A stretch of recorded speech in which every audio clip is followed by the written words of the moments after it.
All right. Well, you heard the lovely music, so it must be time to start. I want to thank you all for coming out tonight. I know the brutal Florida winter outside was, down into the 50s. I'm not sure what to do with myself. But anyway, thanks for coming out, and thanks for joining us online, for those of you that are joining us virtually. I'm Dave Sneed. I'm the chair of the church council, and I'm just here to welcome you and give you a quick overview. We are going to... The mic is on. Jonathan? Oh, now it's up. Okay. I'm Dave Sneed. I'm the chair of the church council, and just going to welcome you tonight and give you just a quick overview of what we're here to do. Many of you have been to all of these type meetings before, so it won't be too shocking to you, but we're going to talk briefly about who we are as a church, who we've been for 150 years. We're going to talk a little bit about what we've gone through these last 2 years. I know we've all been through a lot, but the church as a whole has been through quite a bit this last 2 years. We're going to talk about where we are now, as we all kind of poke our heads out of the sand and see what's going on. Where do we stand and where do we need to go? And that'll be the last thing, is the direction in which we're headed. So at that point, I'm going to turn it over to Jeremy, and he's going to start us off with a prayer, since we are a church. He prayed. Testing, testing. Can you all hear me? All right, there we go. I will pray loudly for us. Maybe that'll help. All right, let's pray. Father God, we are gathered here today because we love you. We're followers of you. And you know this church. You have walked beside this church now for 150 years, and countless generation after generation, and walk with them in their visioning and excitement and frustrations and challenges and joys and every step along the way as they've sought to live out your call for this community and beyond. And Lord, that's what we're going to be talking about today. We're going to be talking about this church and where we've come from, and especially in recent times, but also where we are now and where we hope to continue to be. And Lord, I pray for your continued wisdom for us in this journey. I pray for our awesome church, our volunteers, our members, our leaders, the people connected in our community, that we continue to be energized in our faith in you, that we may serve you for the years ahead. Not only for this church, Lord, but for your community and for the faith that we follow through Jesus Christ. Be with us, guide us in all these things we ask. In your name, amen.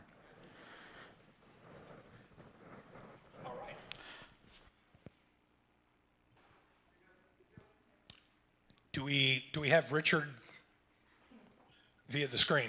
He's going to be joining us virtually.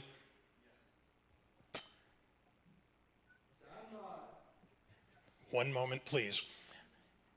I could tell jokes, but I don't think that's going to be good. There we go. There I am.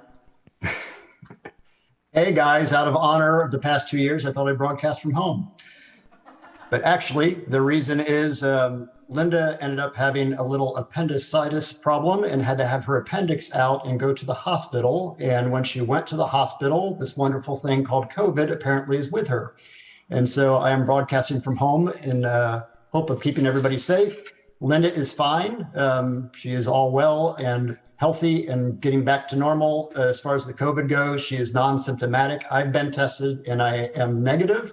But that's why I'm at home tonight. But my dream and my hope, guys, was to actually be present with you, to be able to share what we're talking about this evening. Because as Jeremy is pointing out in his prayer, Anona is 150 years old. And that is definitely a mile marker that we want to celebrate. And we want to celebrate it all year long. If you think about it, that first image that we had up on the screen, we went from a little church. It was that little black and white picture. There it is. Thank you, Jonathan.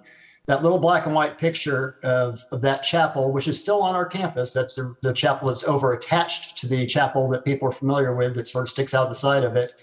And then we were looking back at the history, and that's not the first chapel. There was actually one before that. And the funny story behind that was they sold the parts from the chapel before the one that you see on the screen right now for $10.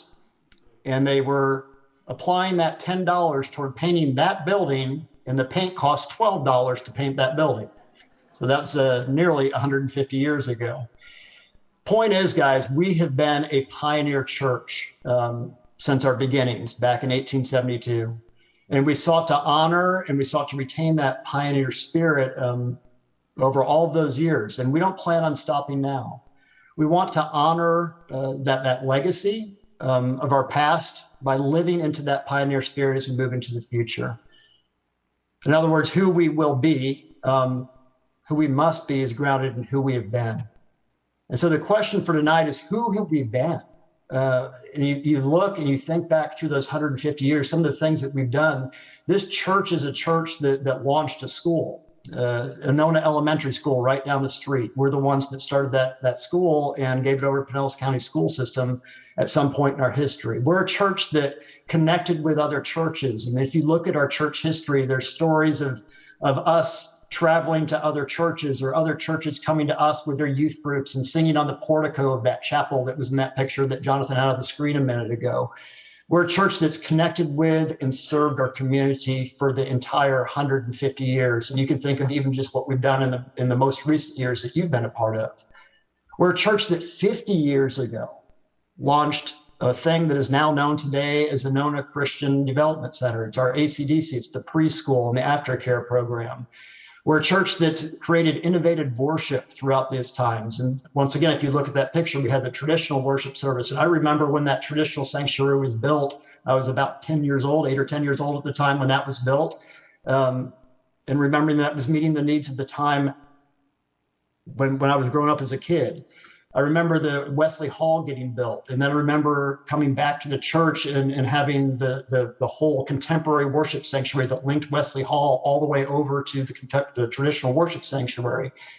Always focusing on what's the next new thing we need to do in terms of meeting the needs of the community in regard to worship, in terms of growth, and in terms of service. Basically, when I look at the history, what I see is a church that has always been about more than ourselves, a church that seeks to show the world, to show our neighbors Christ's love, no matter what. And now if you think about that, like David was talking about, in terms of our recent history, in terms of the past few years, you're going to see that sort of the next slide. What have we faced the past couple of years? And one of the things that we've faced is conflict in myriad forms. COVID came in, started to sort of rise in 2019, 2020 hit us full on March 13th, Friday the 13th, we shut down the church. And then that just led to the next year and a half, 2 years of struggle that we've endured with arguments over the face mask. We had the election and all the division that came with that, the arguments over the vaccines. And when you look at those things, any one of those alone, but especially if you put all of them combined, any one of those could have ripped our community apart, could have ripped our church apart, but it didn't. And the question is why? Why is it, in spite of all the division that's happening within our nation, within our own community, why didn't it blow us up? And so I think the answer is compassion. I think the answer is Christ's love. I think the answer is Christ's mission. And that's what's on the screen now. This is just in the past couple of years. You can see the sheriff's office. So that's the sheriff's department there. And the 20th anniversary of 9/11, special thing where we went out, we stood out on the streets, lifting up the folks that are our first responders, giving thanks to them. We had cards printed up, and so they're holding up the cards. And if you can actually see the picture, you blow up a little bit bigger, you'd be able to see that they're holding cookies, because groups from our church got cookies together and were able to take them to the different areas, the police departments, the sheriff's departments, the fire departments, to all those people that are on the front lines to say, you matter, you still matter, and we have not forgotten what you do for us, especially in the midst of going through COVID. That picture with that little sign sticking out of the window, that shows how we've been able to adapt our ministries over these years when we've had the COVID crisis hitting, when we're in shutdown. That was our teacher appreciation breakfast, and she's holding up a sign saying, Ridgecrest is grateful for all of you at Anona. That's a teacher coming by for the teacher appreciation breakfast that couldn't be inside. And we found a new way to be able to reach them to make sure that we maintain the connections. The one next to that, you see Casey and I, and we're up at the Young Life Center. We've connected with that Young Life Center and with the Ridgecrest community in more and more powerful ways. And COVID actually helped us to do it even better. We've had even more connections form. And so we were in there and we were helping those kids to learn about finances as they're going through middle school and high school. And we had special events that happened there. We had special events that happened at the Shiloh Baptist Church that we were part of. We had things that were happening at Grady all through the summer of 2020 and 2021, just powerful ministries that were happening. And even though we were in shutdown, we never stopped pouring out when it came to our missions and ministry, when it came to food, pack a sack, to our collections. Right before COVID struck, we had the time where we did the 100,000 meal feed, realizing that we were on the verge of shutting down, and we were like, we will not stop. We're going to get this out because we know how many people are going to be needing food as we go into this crisis. Bottom line, we might differ, we might disagree about a lot of things, but we know what the main thing is, and we keep the main thing the main thing. Guys, we served more people, helped more people. We showed Christ's love to more people than pretty much at any point in our history. At any point in our history. If you went back to every year we have to do our year-end numbers, and our administrative team has been working on those. They just wrapped up at the end of January. And if you look at the past couple of years, it's just so incredible how, in spite of the shutdown, in spite of the things that you think we couldn't do, the amazing things that we did do. That said, guys, we've come through a couple of tough years, right? We were thinking we're going into this, we're going to have this pivot moment, look behind. And what I would like to do is take a moment where we look behind the curtain and see a little bit of what leadership has been dealing with. And when I'm talking about leadership, I'm talking about staff parish, I'm talking about trustees and finance and our church council. We couldn't have done it without them. We couldn't have done this without the medical team. We couldn't have done this without the leadership of the preschool to say, how do we navigate this for the kids there? How do we navigate this for the children's ministry? How do we navigate this for the youth ministry? How do we for our adults? What's it look like for worship? And the answer is, once again, compassion. So what I want to do is I want to sort of walk us through the past few years, sort of beginning in 2019. And what we're going to do when I'm talking about sort of pulling the veil back to look at it from the perspective of leadership, is we're going to look at it through the lens of finance and how we reacted to things as we went through. So you're just aware of what we were dealing with. You're going to be at a pretty high level. You're not getting down into all the details, but just to see some of the things that we were dealing with moving forward. So I want to show you the slide from 2019 and what things look like. This is when we were at our healthiest and at our best. This is what a healthy year looks like. And it was our best year of giving in the church's history. Our budget that year, you'll see on the screen on the left over there, was $2,221,000. Our expenses came in underneath that, and our giving surpassed both. And that's not unusual in our history. That's something that throughout our history, frequently we often get well above our expenses, but for us, we actually hit above our budget for that year. That's how things were literally trending in 2019. And so we're getting ready thinking, wow, this is awesome. This is where we're going. Transition's going great. Ministries are going great. We go into 2020.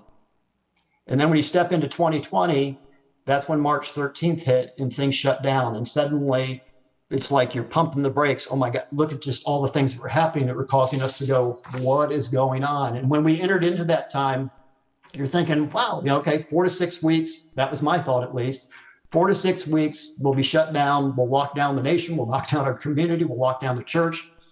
This thing will pass and we'll be okay. That's not what happened, obviously. You know that's not what happened. And as it grew in length, we adapted our plans. And so what we did was we sought to balance multiple responsibilities. Once again, looking at staff, looking at campus, looking at finance.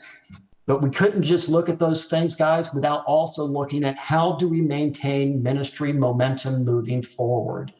And that was the balance we're trying to get, was like, how do we handle that? So the next slide is going to sort of start walking us through some of the things we did as that COVID crisis grew in length. Number one, finance, in cooperation with the other committees, but finance is the one sort of directs things regarding finance, approved reserve spending. So we have reserves that we have set aside, and the wonderful thing that we had done prior to COVID coming, not knowing that it was coming, you saw those budget numbers of $2 million plus. Several years ago, our reserves were only about $200 and some odd thousand. And as I was coming in, I asked for finance to see if we can't start working towards getting that to being 50% of our budget. Let's get it to that level. And once we hit that level, then we're unleashed again for ministry. Well, turns out we really needed that 50%. And thanks be to God, we had actually just hit that 50% mark about the time that COVID hit. That means we had over $1 million in reserves in the event we had a crisis. COVID struck, it hit, finance approved, dipping into those reserves for up to $250,000. What the point was that maintaining the momentum of ministry balanced with financial responsibility, with leadership responsibility. That allowed us throughout COVID to retain for that entire year all of our staff. The preschool shut down. They had no income. They had their reserves. They were able to maintain all of their staff because they had been previously responsible with their finances. You heard of a lot of people taking, businesses taking loans from the government. Churches were eligible for that. We actually received a loan and we sent it back. We didn't feel that it was right the way that it was written. It talked about reserves, and I was like, this just doesn't feel right. We talked with leadership agreed, and we said, you know what, we're going to send that back. So we didn't take a loan to come through COVID. Jonathan, can you slow the slide up again, because I'm sort of following your slide. Thank you. And the last thing we did was we lowered the budget for 2021 to be able to get to the place of saying, you know what, all right, we missed the budget by $80,000. So if you went back to the previous slide, I'm just going to walk through that one more time for you. One more slide back, Jonathan. If you see that down in red, the giving over under, our expenses were $2,156,000. Our giving was $2,074,000. We missed budget by almost $82,000, and that was dipping into that $250,000 reserve that finance and leadership had decided it was okay to dip into to help us continue to maintain momentum. Now you can go back forward 2 slides, Jonathan. That led to 2021. Remember 21? Remember coming out of 2020 and saying, oh my gosh, that was the worst year ever. Thank God 2020 is over. Anybody have that feeling? And then we come out and we're thinking it can't get worse than that. And it did, right? We ended up having the Delta virus coming, which was worse than the initial onslaught. We ended up having Omicron hit us later in the year. Every time we were thinking, it's like, okay, we're getting back to the place where we can get back open, where people are going to be feeling safe to be able to come back inside the walls of the church and being able to go out and mission and ministry outside the walls of the church. It seemed like the wind in our sails was just being pulled back and pulled back and pulled back. That was the reality, and it led to what you see there. And once again, keep in mind when I'm looking at these numbers and when you're looking at these numbers and leadership is looking at these numbers, we don't know where the year's going to end up. There's a giving pattern within our church that, January starts off sort of midland. It grows as we go up towards Easter. And then our northern friends go north and our giving drops dramatically throughout the summer.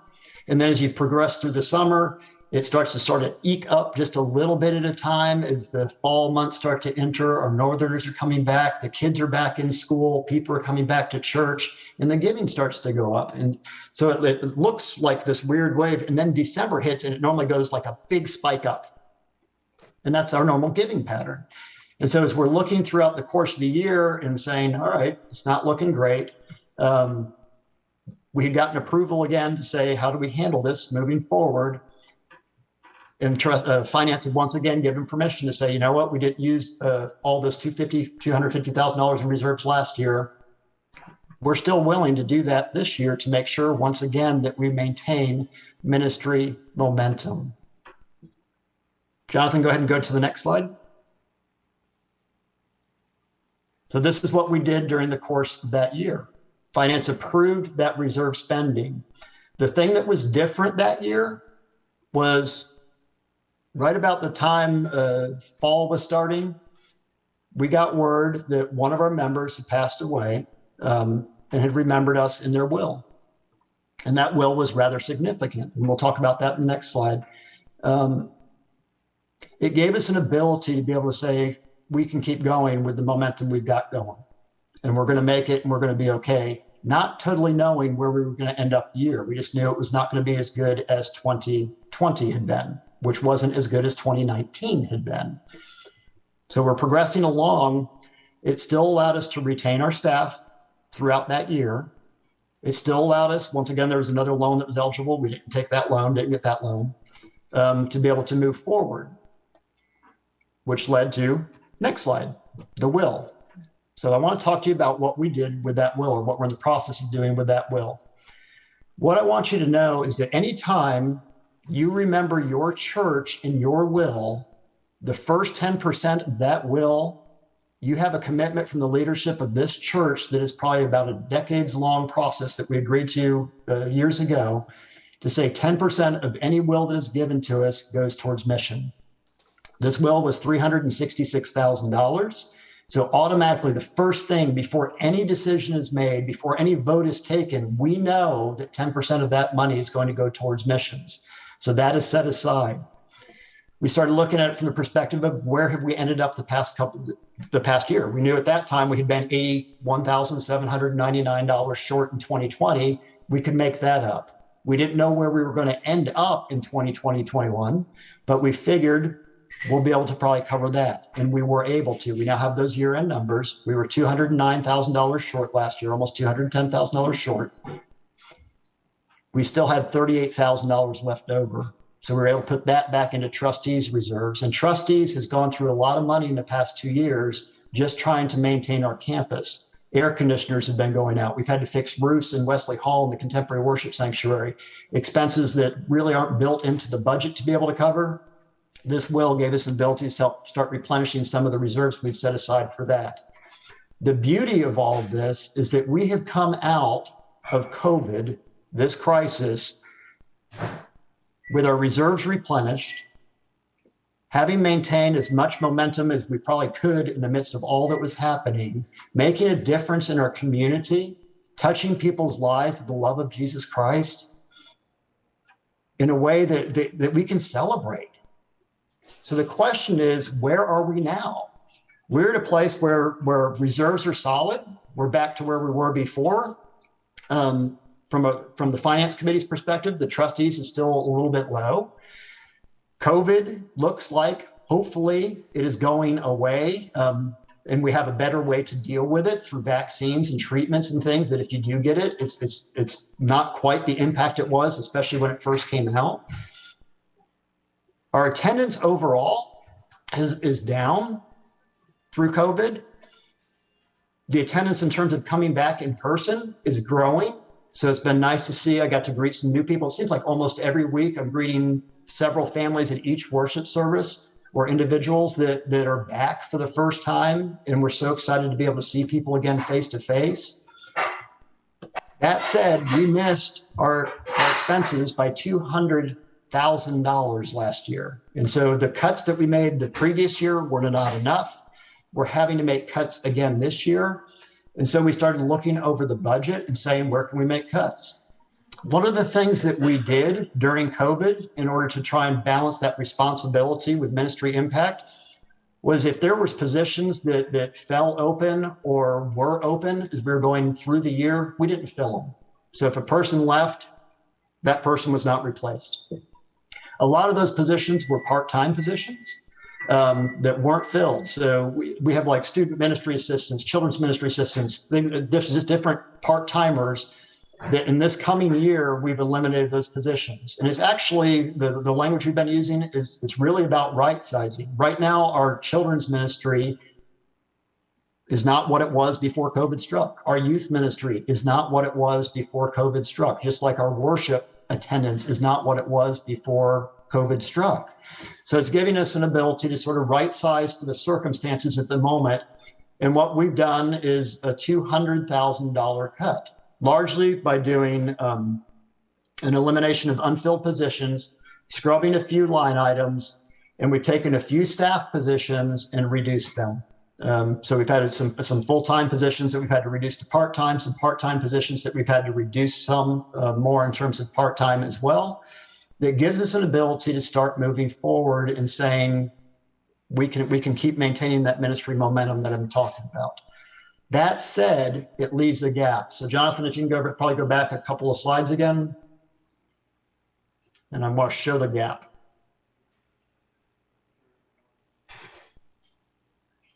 There you go. $209,876 is the gap that we were short last year.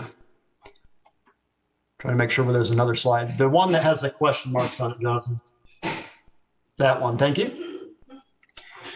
So with our budget reductions that we've done, compared to giving last year, we're still anticipating that we would have, in other words, if we got the exact same amount of giving this year as we got last year, the budget that we set for this year is still $154,541 short.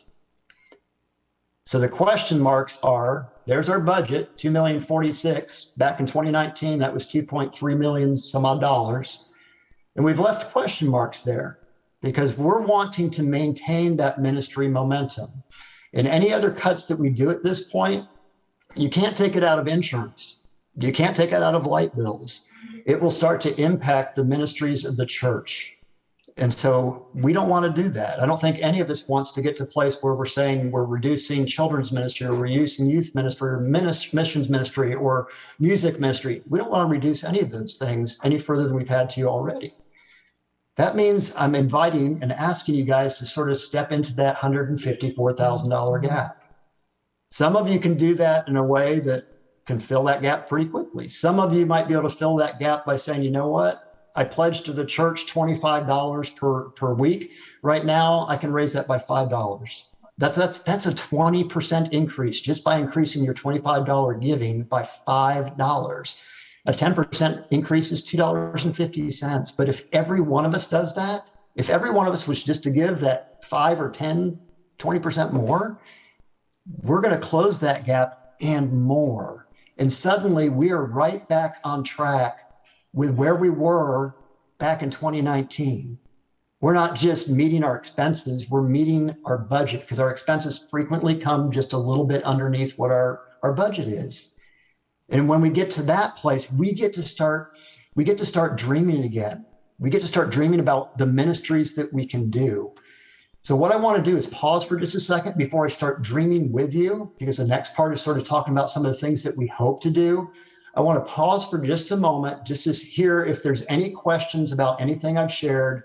I'm sure that's going to be a little bit of a challenge because I'm here, but I also trust I got Jeremy and Casey. Somehow I just sort of tried to blend your two names together into one, to be able to answer questions in the room if it's not coming clear through me here. But are there any questions about what you just heard in that presentation?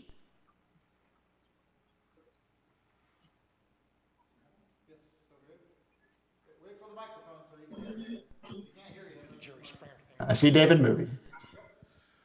Richard, outstanding presentation. Ron Taylor. Question is... Thanks, Ron. Let's go back to the reserve that you had. I'm not sure I understand the numbers. Thank you. It was $1 million reserve that you had, and did you use all $250,000 or just filled? No, sir. What we did was in the right there. That's not the reserve. That's the use of the will. Actually, yeah, that's somewhere in there. Go ahead and put that back up. You were right, Jonathan. Well, the $38,000 that you put back in, so we've actually tapped in about 200,000+ of that $1 million reserve we have. Right. So I'll explain that to you, Ron. Okay. Go ahead and leave the screen up because I'll walk through that again, Jonathan. Thank you. So the shortfall in 2020 is the 82,000 that you see there. Right. The shortfall in 2021 was 209. The will was 366. So we've recouped both the 82, the 209. We've given 36 to missions, and we still had 38 to spare. So all of the reserves that we had when we came into COVID have been replenished pretty much almost exactly back to where they were when COVID struck in March of 2020.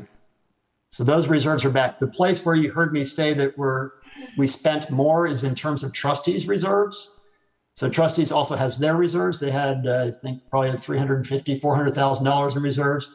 They went through about $200,000 in reserves doing things like fixing those roofs and air conditioners. And they've only gotten $38,000 of that money back so far at this point. Does that answer your question, Ron? Yeah, that's fine. Thank you. Thanks. Anyone else? Nope. Do we have any online questions? Nothing online, Jeremy? Or David? All right. So what I would like to do now is sort of turn to where are we going? And the next slide is going to just be a very simple slide that shows you some of the things that we're looking at. Number one, we're going to be focusing on three things. We're going to be focusing on community. We're going to be focusing on unity, and we're going to be focusing on diversity.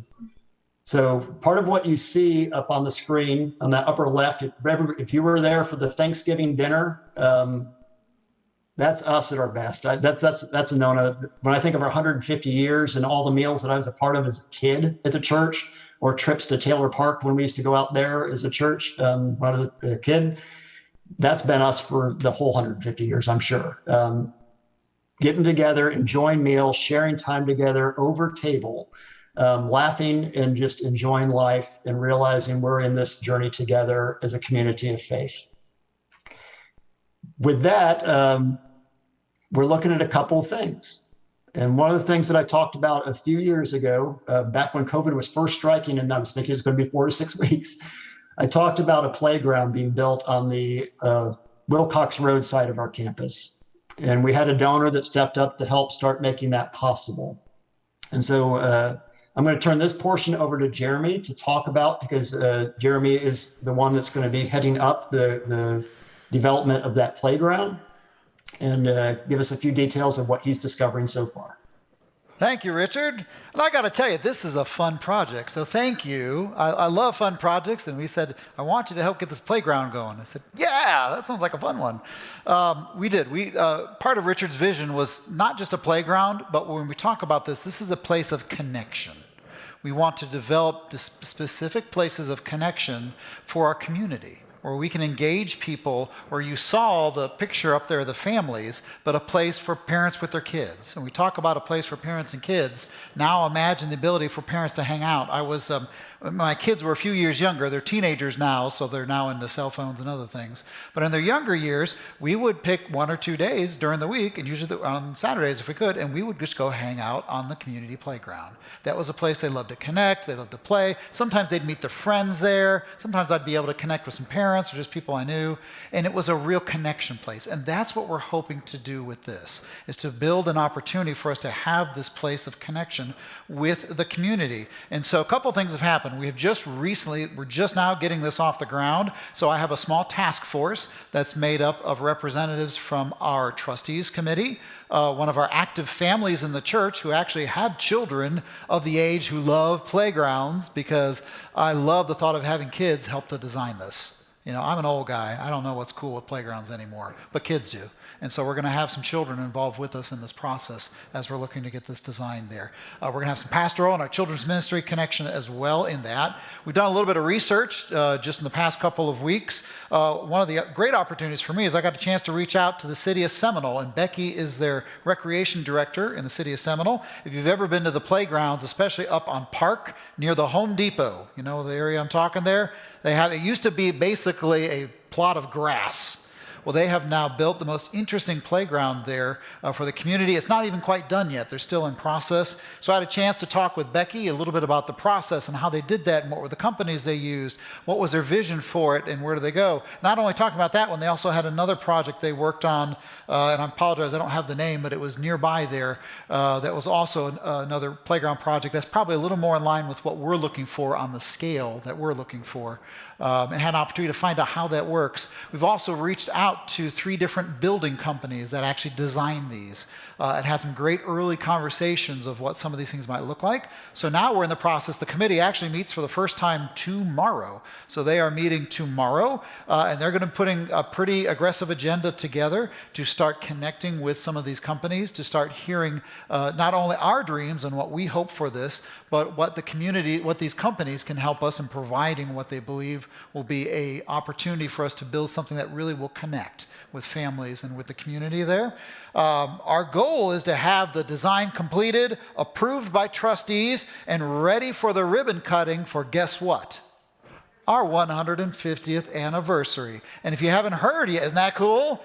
And in case you haven't heard yet, we're going to be celebrating events out throughout this year, but the official Sunday that we will be lifting this up is November 13th. So if you haven't marked your calendars yet, I'm going to put a plug for our 150th team here, because they're also meeting tomorrow, that we will be offering just a great big celebration the Sunday weekend of November 13th.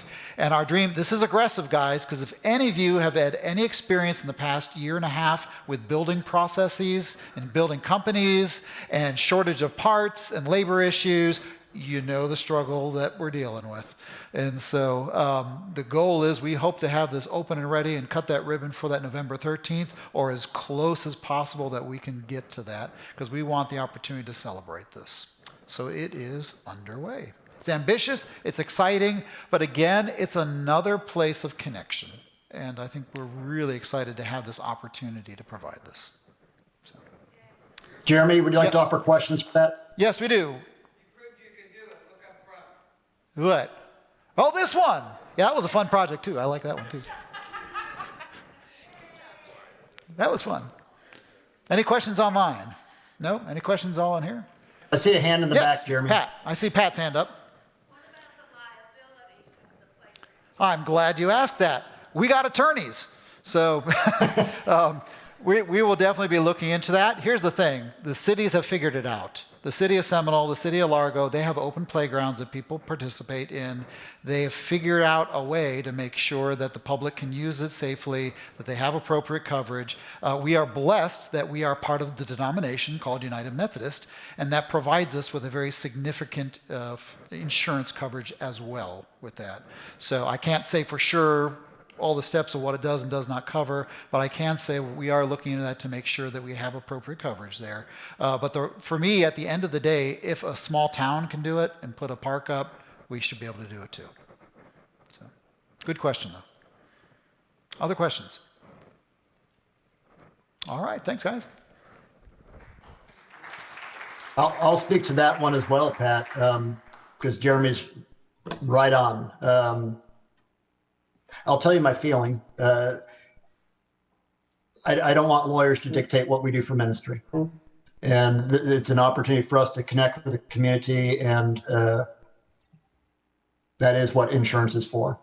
So thank you for that question, because it does help us to clarify, and also to let you know that it is under consideration and in conversation with the conference.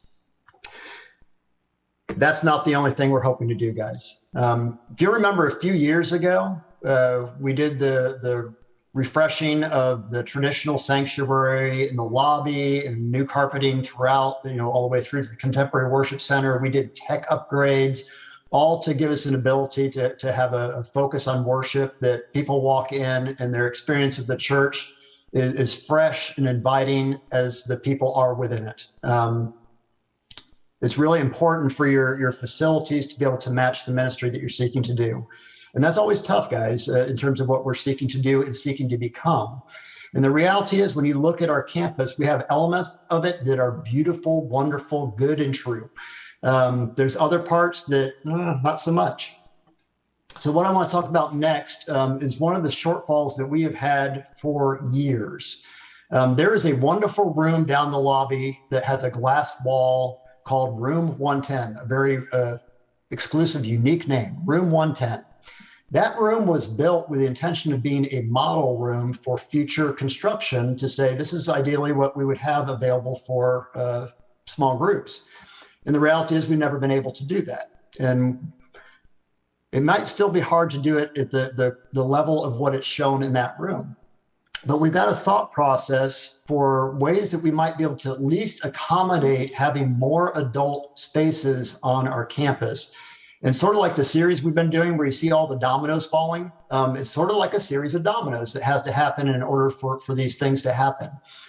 But with a focus first of saying, we need more adult spaces for groups to meet. Casey's stepping in as Minister of Discipleship, and I know she's going to do an amazing job. And we're going to have more people engaged with the church. We're going to have more people coming to the church, more people saying they want to learn about the faith tradition, and how to live that out.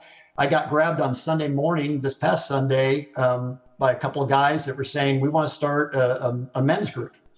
And like, no, you can't do that. Of course I said yes. We want to be able to offer yeses to people when they're wanting to do ministries in and through the church. The question is, where do we put them all when it comes to those classes? And so one of the things that you see up on that screen, on that 4-pager picture screen, is actually our education building. So if you look at that upper right hand, I'm sorry, on my screen it's upper hand, so it's the lower right hand section that has a lot of blue, green, and yellow in it. That's the education building. And what we've done through a gift of a donor was we had a space planner come in just to look at our campus and say, you know, we sort of rethought our campus. What can we do with it? And that individual came in with a team, flew in from Seattle and sort of drew up our campus and said, here's some thoughts for what you might be able to do with our current education building. So amongst the things that we can do is combine that into being a space, the green, yellow, and the blue that's sort of on the right that's not covered up, to be an adult education and academy room space for music academy, and giving spaces for adults to have places to be able to gather, to have classes, small groups, and things like that, along with opportunities like if our youth ministry expands, just gives us an ability to be able to have spaces for children's ministry. If we ever move to a non-large room format, there would be Sunday school classrooms for kids. That's one aspect of it. The other, the blue section off on the left part towards the center under the word momentum, the question is, how do you pay for some of this stuff? And one of the ideas we had was to say, what if we took our counseling center that is off campus, that we can currently pay $2,000 per month to be able to lease out a space for the counseling center, if we brought that back on campus and sort of redid the space over there for them to be able to have the counseling center back on campus where it used to be, and that gets us $24,000 per year to put towards a potential mortgage if we were to go down that route. That's a couple of dominoes. What would we need to do in order for that to happen? One of those other dominoes needs to be able to fall, and that's the preschool, because the preschool currently is in those spaces, and the aftercare program is currently in those spaces. And so if you expand that back out, Jonathan, again, what you will see in the upper right-hand corner is a conceptual design of some new preschool classrooms and a new aftercare program that would give us the ability to take kids that are in classrooms that literally have to be grandfathered in. So what do I mean by grandfathered in? It means that in today's world, in today's requirements, there's a certain amount of square feet per child that is required for a classroom to be considered a classroom. The only way that our preschool ministry is able to maintain operation is because the county continually allows us to do it. They grandfather us in based on old standards to say, all right, you can keep doing it. Not ideal, but you can keep doing it. And guys, quite frankly, we need to get those kids out of those rooms. We need to give them the space they need to have to grow. And when you think about our ACDC and them celebrating their 50th anniversary, that is 50 years of kids growing up in the church, kids growing up into what it means to be a child of faith, a child of character. And when you get reports from that preschool, we have the best, and I'm not exaggerating. I might exaggerate. I'm not exaggerating when it comes to this. That preschool is always the top 1 or 2 preschools in the entire county, all of Pinellas County. They get results when they come in from the licensing board. Almost every year, it's going to be a 99 or 100% because of the ministry that they do with those kids. When you think about school readiness and they're going into the schools and the kids step over, I get to work with those elementary schools. I get to hear what the Anona Christian Child Development Center does with those kids because they are so ready for kindergarten. And as I'm looking at this stuff, guys, we want, and I'm saying it for you because I think you want, which means we want kids on that playground. We want kids in a preschool that gives them the best opportunity to be the kids that they can be, that they come out whole, ready, prepared. And we're connecting with those families and finding new ways to connect with them, whether it's through the playground or through ministries that we're doing, through events that we'll be doing after worship in that playground, where we have grill teams that are now out there flipping hamburgers and hot dogs, and families are gathered outside after church, and the kids are having the fun, and the parents are playing, watching them play on the playground. We want to have spaces for adults to be able to grow in Christ by having classrooms. We want to make sure that we continue to provide for the counseling center and giving them a space that's available, that's a safe space for people to be able to come and say, you know what, I'm struggling. I'm struggling. Now, the only way to do that is for us to do that first step that I was talking about, to get back to the place where we have that little 5 or 10% extra that we're willing to give. And we're suddenly living at or below our means. We're able to say there's a gap. We're back to having a surplus over our budget, and we will do our utmost. You have the commitment of the leadership of this church. So I'm talking about staff, parish trustees, finance, the church council, to say we're going to do our utmost to keep that budget within the parameters that we need to, in order to say we are living within the means of this congregation at its stages through life, with the point of getting to the place where we have that surplus that says we can do more. Now, there might be some of you out there that say, you know what, I am in, all right? And I have the capability of saying, I'm into a level that says, I can help with that playground. I could help with that preschool. I could help with the education building. I can do something that will really help this get off the ground. And that's what we're looking for at this point, is to be able to say, we've got the plans, we've got the dream, we've got a way to be able to do this. We're coming out of COVID with momentum. And what we want to do is start pedaling with that momentum and saying, you know what? We're right back on track. And we're not just back on track in terms of getting back to this very level, simple way of going. We want to be pumping on those the pedals as hard as we can, to say we're coming out, we're fired up, and we want our community fired up as well. So if you are a person that's willing to say, I can step up with that, reach out to me. Reach out and say, you know, Richard, I heard you, and I want to make a difference. I want to step up, and I want to get to a place where that preschool happens, or that counseling center, whatever. We'll talk about it holistically. I want to hear your hearts. And I want to see if our hearts are all one to say, number one, we get this church right-sized in terms of our budget. That gives us an ability to propel forward in a way that I truly believe God calls us to go. Because what are we doing? We are honoring 150 years of ministry in this community. We're doing new stuff, but it ain't really that new.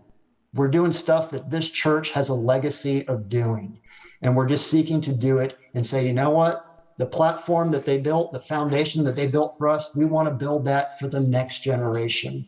So that's what I'm inviting you into. I want to pause for a second before we wrap up to see if there's any questions about what we've now talked about. But I hope, guys, that you get excited about not just what is, but what can be. Is there any questions?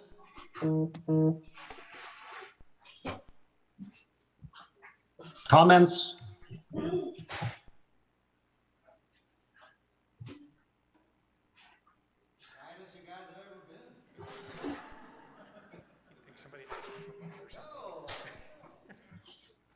You can even say, Richard.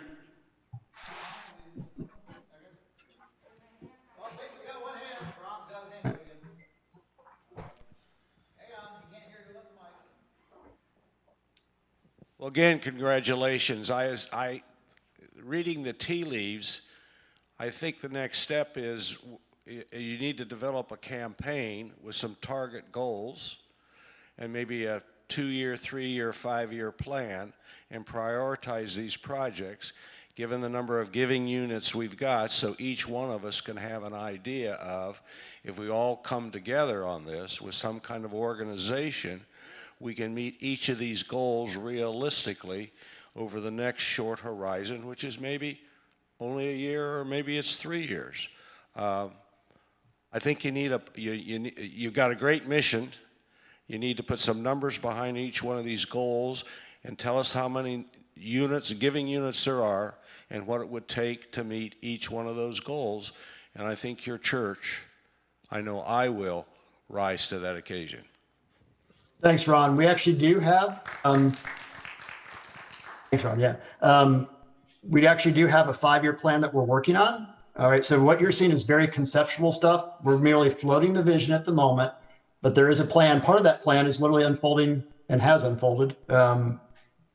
Started with the transition that that playground is going to be built. The funds are there. The question is, if anybody might step up and say, that's one of the things I'm passionate about. Do we expand on that playground design that we've got in terms of the funds we have available right now? So that's a step. We have some drawings that are done.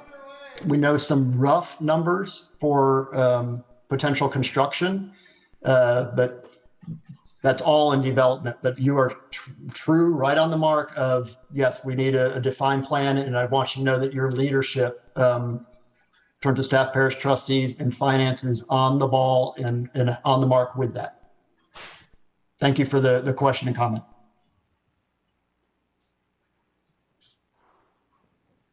I have a comment and a question. The leadership that we have as we go through this difficult time, we want to thank everybody that's involved in it. I just had a question, quick question, if I may. Is the thrift store we have make a contribution to our church, money coming in to the church? Thanks, Joel. The thrift store is actually Hands of Healing. So they have their own 501c3. The contributions they make are directly towards, so they're a mission organization. I will tell you that 100% of the funds that they've raised through that thrift store, there's nobody that is paid that is part of that group. The money goes to Guatemala and goes to Guatemala missions. So we're not asking for a contribution back towards us.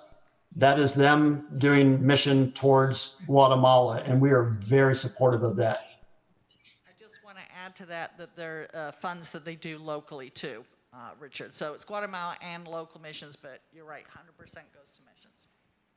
Thank you, Jackie. And good to see you, Joel. Anyone else?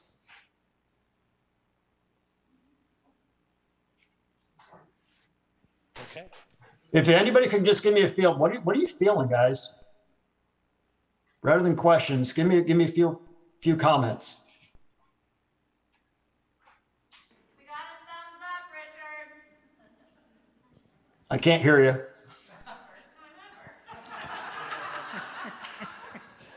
I said, Richard, you got a thumbs up, and then you said you couldn't hear me, and then I was like, that was the first time ever. That's true. Well, guys, I hope you are excited. I think about that whole Pioneer thing. I was thinking, like, if we were a team, like a football team, baseball, something like that, we'd be Team Anona Pioneers. And I don't want to lose that heart and that spirit. I don't want to lose that, period. It's not just it's just, I don't want to lose that. I don't want to lose that for us. I think that Christ has called Anona throughout its history to step up. And sometimes you have to step up in faith, even in the midst of a crisis, to say, God is with us. We're not just doing this alone. And God is calling us to continue to do the thing that we are called to do. And that is make disciples of Jesus Christ for the transformation of the world. And yay. We now get to do that, and we get to see the fruits of it. And we get to see the stories unfold right before our eyes. We get to see the smiles on kids' faces. We get to see students grow up and graduate from preschool age, involved in the preschool at Anona, all the way up. They go through high school, they go off to college. We've got a young adult group that is active now for the first time in our history that's sustaining. It's been about 3 or 4 years now that's running, thanks to some volunteers that are stepping up and saying, I'm going to do that. That's our heart. And what I don't want to do is have us lose heart, lose momentum, because I think if we do, we lose Christ. We lose Christ within us. Let's move forward.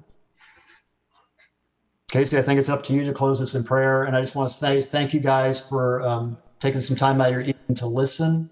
And once again, if you got questions, reach out to either Casey, Jeremy, or I. We'd be happy to talk with you. And I see David moving. Do we have another comment? Yeah, we got one more question. 1 minute.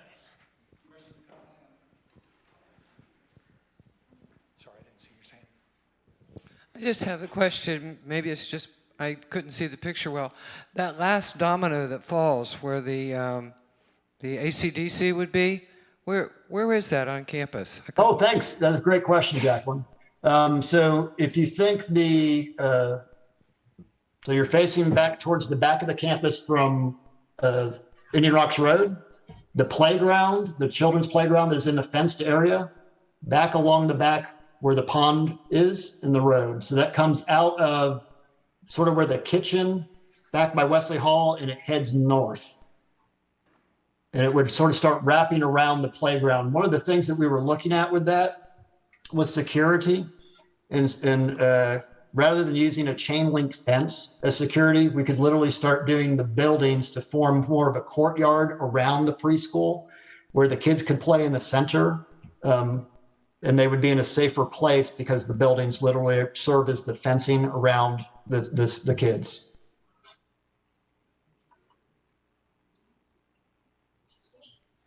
Okay, I think we're good now. Case, are you done, Richard? Yeah, I just wish, guys, that I could be there with you. Sorry I can't, because I'd just love to be able to talk to you and see your faces. Well, we're happy that we can see yours, and we're happy that Linda is okay and that you don't have COVID right now. Thanks. Me too, especially that she's okay. Yes, 100%. Let's pray, friends. God, tonight I give thanks for our church family. God, you are good to call us to do life together, to not walk our Christian journeys on our own, but instead to put us in families and communities, in places like Anona where we can have truly a church family, a network of people to love and support each other and to grow in our faith with, to serve the community with, to seek and find you with. God, I'm so grateful that you've given us that. And God, I know your heart is to continue giving us moments of that, and we ask for your guidance as we continue to pursue that. God, we ask for your provision as we walk forward in what we believe you've called us to. And God, we again surrender things over to you and just continue to ask that you would guide and redirect us and just continue to push us and further us towards your will for our church, for the people, for our community. God, we ask that you would help us to follow you, God, to make disciples of Jesus Christ, to let people know about your love, to raise kids of all ages in the church, and God, to do that all with you. God, we lift up our time together, our dreams together. We lift up our hopes and all the things that we believe you put on our hearts, and we just ask that you would make things happen in your timing and in your way, and that you would keep us united, keep us safely in your love throughout all of it. We ask that you would bless your church. In Jesus' name, amen. Amen. Casey, thank you so much. I will close with this, guys. I'm going to ask you to do me a favor. We're going to put this up on the website. So there'll be a link that tech team will coordinate. So Christine and Jonathan will work to make sure that this is available. I want you to share this with as many people from the church as you can. We need to get the word out of what we're about, where we're hoping to go. And let's get this whole congregation united as one moving forward. Thanks again, guys. Have a great night. God bless you all. Amen.